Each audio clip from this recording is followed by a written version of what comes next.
Good morning, everybody. George Williams Sr. here. Hey, I've been being asked, hey, George, how come you're not up falling timber this year? Well, the answer is kind of complicated, but yet it's pretty simple. First of all, Gavin Newsom.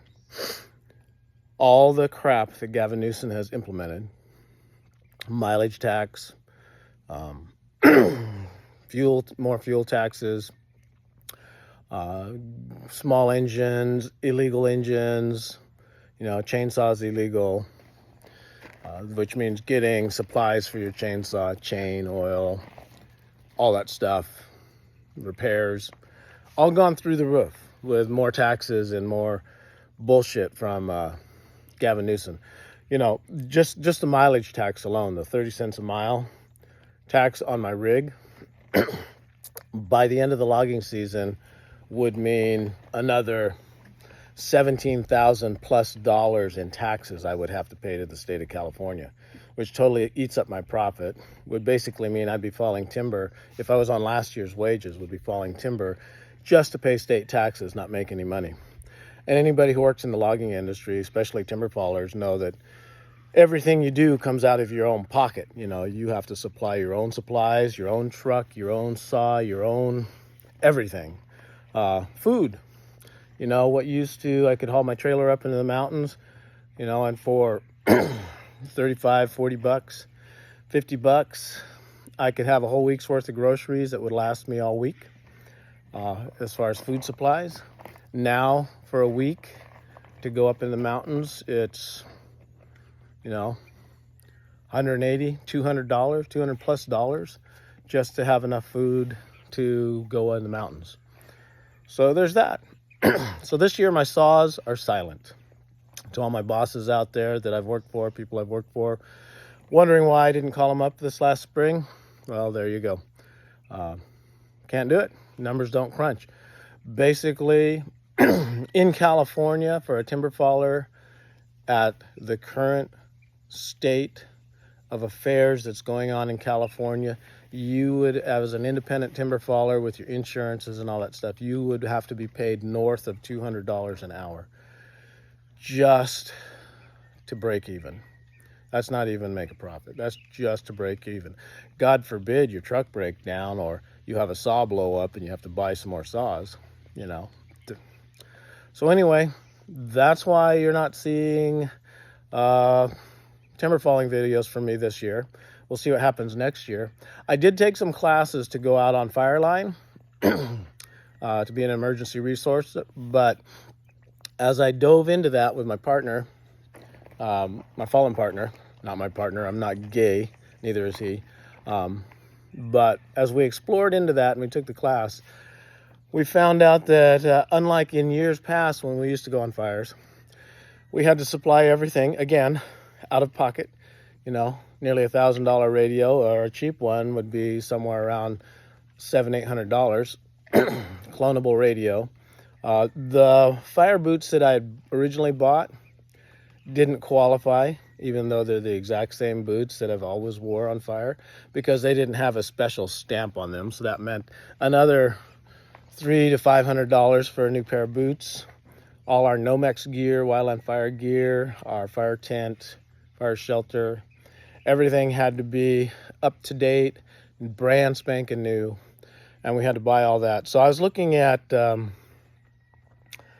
close to $6,000-7,000 of extra equipment that I would have to buy just to go on fire, and that's just to be a maybe call. And granted, there have been a lot of fires so far this year. It might have been a profitable year, but I couldn't take that chance on a maybe call, especially with the CAL FIRE and the National Forest Division in my area. They hardly called us out when we were available, and we used to do it. I get called out on one little fire, and the next fire they'd send somebody else out and talk to those cutters, and they're from Georgia or Florida or Minnesota or someplace where they don't even have trees like they do out here in the Pacific Northwest. They're hauling these guys in from all over the state, Arizona, New Mexico, where there are no trees.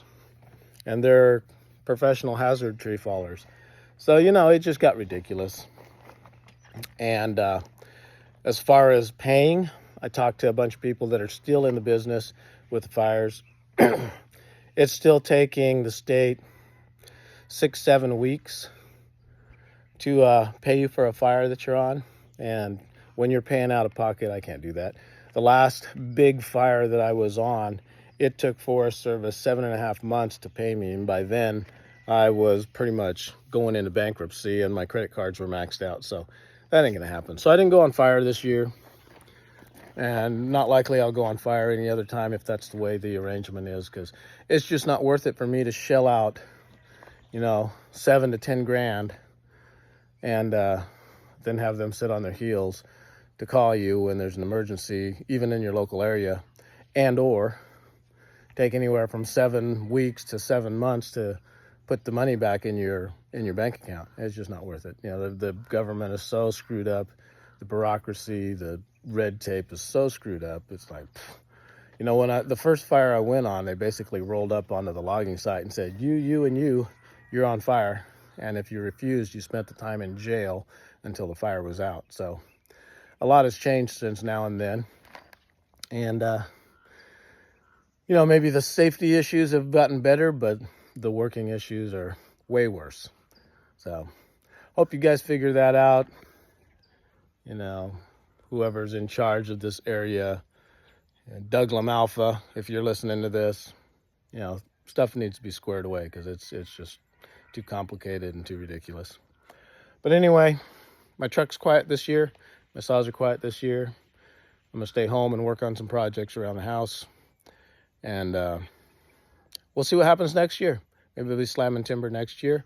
Maybe I'm done. Maybe I'm just going to call it good and be done with fallen timber altogether, because what Gavin Newsom has done to California, it's just not worth going out, risking my life, and having to pay for all this stuff, and then paying him, I can't say I'm paying the state of California, but paying Gavin Newsom buku amount of taxes that doesn't go anywhere to support the state or do any benefit to the state. He just gives it to illegal aliens and drug addict homeless people who can basically walk into your house while you're in town getting groceries and then claim that they live there, and the law enforcement won't kick them out.